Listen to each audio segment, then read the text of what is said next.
Assalamualaikum warahmatullahi wabarakatuh. Persiapan sebelum mengikuti seminar usulan penelitian. Jadi ada beberapa hal yang perlu dipersiapkan sebelum mengikuti seminar usulan penelitian. Yang pertama yaitu mempersiapkan mental.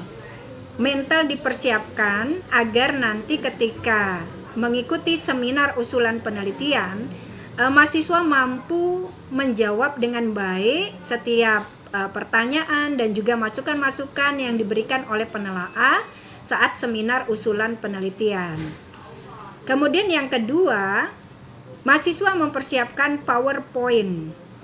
PowerPoint itu adalah poin yang punya power. Jadi hanya berisi tentang poin-poinnya saja, sub-sub materi yang akan disampaikan yang bisa mewakili seluruh penelitian atau usulan penelitian yang sudah dibuat. Jadi tidak perlu dibuat PowerPoint itu dalam bentuk narasinya, tapi hanya poin-poinnya saja. Nah, nanti penjelasannya itu ketika mahasiswa mempresentasikannya pada saat seminar usulan penelitian itu. Nah, kemudian yang ketiga, persiapan untuk pemahaman isinya, isi dari usulan penelitian yang sudah dibuat. Yang pertama yang harus diperhatikan itu adalah bentuk fisiknya. Jadi bentuk fisik dari usulan penelitian itu apakah sudah sesuai dengan sistematika berdasarkan ketentuan yang sudah ditetapkan. Jadi mulai dari cover sampai proses penjilitan dan sebagainya itu harus sesuai dengan ketentuan.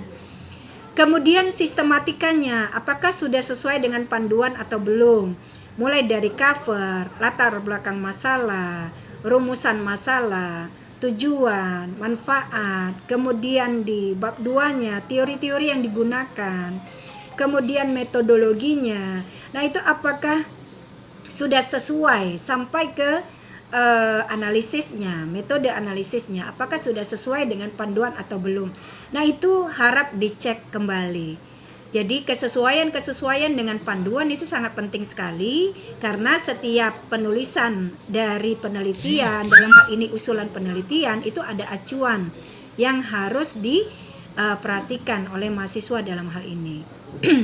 Nah, kemudian dalam usulan penelitian itu sendiri, bab demi bab itu harus diperhatikan. Jadi misalnya untuk bab 1 dari usulan penelitian itu terdiri dari latar belakang masalah untuk bab isinya. Setelah itu rumusan masalah. Latar belakang masalah sendiri terdiri dari apa? Yang pertama itu adalah kajian teoritisnya. Mana teori-teori yang mendukung dari variabel-variabel penelitian yang akan kita gunakan. Nah, termasuk adalah fenomena-fenomena masalahnya. Data-data awal itu harus dihadirkan di latar belakang masalah. Kemudian rumusan masalah. Pernyataan yang kita buat, yang kita rumuskan sebagai masalah yang akan diselesaikan di dalam penelitian. Nah, di mana pernyataan untuk rumusan masalah itu ada batasan-batasannya, kemudian ada bobot-bobot operasionalnya, dan kemudian harus dapat dihipotesiskan. Nah, itu artinya ada pertimbangan-pertimbangan yang harus diperhatikan ketika membuat rumusan masalah. Nah, kemudian tujuan dari penelitian itu sendiri. Apakah tujuan itu merupakan kalimat berita atau misalnya kita menggunakan kalimat tanya. Nah, itu juga disesuaikan dengan panduan. Nah, manfaat penelitian itu ada 3. Manfaat bagi lokasi penelitiannya, manfaat bagi penulis itu sendiri, dan manfaat bagi alma maternya. Nah, itu juga dibuat sebaik mungkin. Nah, di bab 2 dalam landasan teori itu harus diperhatikan adalah teori-teori yang digunakan di dalam variabel-variabel judulnya. Jadi variabel-variabel judul yang digunakan di dalam penelitian itu harus ada teorinya di bab 2. Diurutkan dari variabel Y-nya, kemudian diikuti dengan variabel X1, X2, dan X3 misalnya seperti itu. Nah, kemudian penelitian sebelumnya yang digunakan itu harus bisa dibandingkan nantinya setelah pembahasan dari penelitian itu sudah selesai. Jadi paling tidak kita membandingkan penelitian-penelitian yang sejenis ya, baik itu dia mendukung penelitian kita ataupun dia katakanlah berbeda dari penelitian kita, itu nanti akan terlihat di hasil perbandingan. Ketika kita sudah selesai membahas, maka kita bandingkan hasil penelitian kita dengan penelitian sebelumnya. Nah, kemudian kerangka berpikir itu lahir dari rumusan masalah. Jadi kerangka berpikir itu bagaimana kita membuat rumusan masalah. Nah, itu akan melahirkan kerangka berpikirnya. Jadi kalau misalnya rumusan masalah yang di pernyataannya itu ada 2, maka panah di dalam kerangka berpikir itu harus menunjukkan 2 yang kita rumuskan di dalam rumusan masalah itu. Nah, kemudian dari kerangka berpikir akan lahirlah yang namanya hipotesis.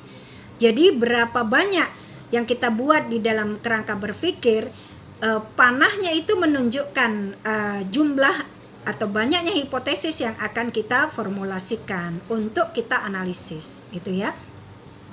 Nah, kemudian dalam metode penelitian kita menentukan jenis penelitiannya. Apakah kita menggunakan jenis-jenis penelitian tertentu ya, itu kita jelaskan. Nah, kemudian lokasi penelitiannya, operasionalisasi variabelnya, mulai dari definisi variabel, indikator, kemudian skala pengukurannya, itu kita uraikan di dalam operasionalisasi variabel. Nah, kemudian populasi dan sampel. Populasi dan sampel ini kita tetapkan terlebih dahulu berapa banyak populasi yang akan kita teliti. Nah, kemudian kita tariklah metode pengambilan sampelnya. Kita mau menggunakan metode apa dan berapa jumlah sampelnya, itu kita jelaskan secara detail ya. Nah, kemudian metode pengambilan sampel itu sendiri itu banyak sekali ya, sesuai yang akan dipilih itu adalah sesuai dengan kebutuhan penelitiannya. Nah, kemudian data yang diperlukan, kita memerlukan data apa? Jadi data yang dibahas di dalam bab 4 nantinya itu adalah kuesioner yang dibagikan kepada responden. Artinya di dalam penelitian kuantitatif ini kita membutuhkan data primer. Data sekunder hanya sebagai pendukung saja, gitu ya. Kemudian di sini metode pengumpulan datanya itu juga kita tetapkan, gitu ya. Apakah kita mau secara wawancara, secara itu. Nah, itu kalau data primer berarti kita membutuhkan kuesioner.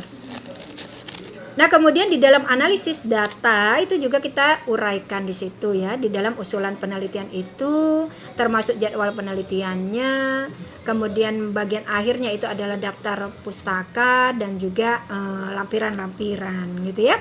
Nah, untuk pembuatan daftar pustaka itu ada acuannya. Jadi mahasiswa silakan membaca terlebih dahulu buku panduan untuk membuat skripsi. Nah, di dalamnya itu ada panduan membuat usulan penelitian. Nah, itu mengenai pemahaman terhadap isi dari usulan penelitian yang sudah dibuat.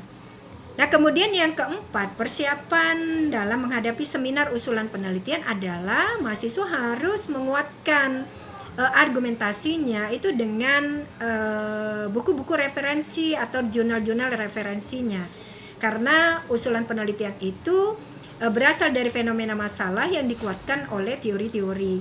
Nah, silakan dibawa jurnal-jurnalnya, buku-bukunya gitu ya untuk menguatkan ketika berargumentasi. Jadi usahakan di dalam memberikan argumentasi itu tidak debat kusir, artinya ada kekuatan data, kekuatan teori yang diungkapkan. Gitu ya. Nah, terakhir adalah bagaimana mahasiswa itu mempersiapkan dirinya sebaik mungkin untuk maksimal bisa melewati seminar usulan penelitian itu sendiri.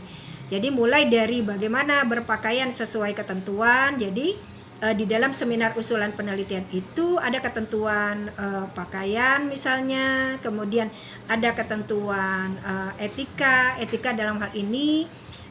Karena penelaah itu ada 3, berarti mahasiswa itu harus memberikan surat tugasnya, kemudian harus memberikan proposalnya atau usulan penelitiannya paling tidak beberapa hari sebelum seminar usulan penelitian itu berlangsung. Nah, demikian ya. Jadi artinya ada beberapa hal tadi yang perlu dipersiapkan sedemikian rupa sehingga ketika mengikuti seminar usulan penelitian itu usulannya diterima dengan baik dan bisa diteruskan menjadi skripsi atau masuk pada bab-bab di dalam skripsi itu sendiri. Oke, demikian, terima kasih dan semoga bermanfaat. Wassalamualaikum warahmatullahi wabarakatuh.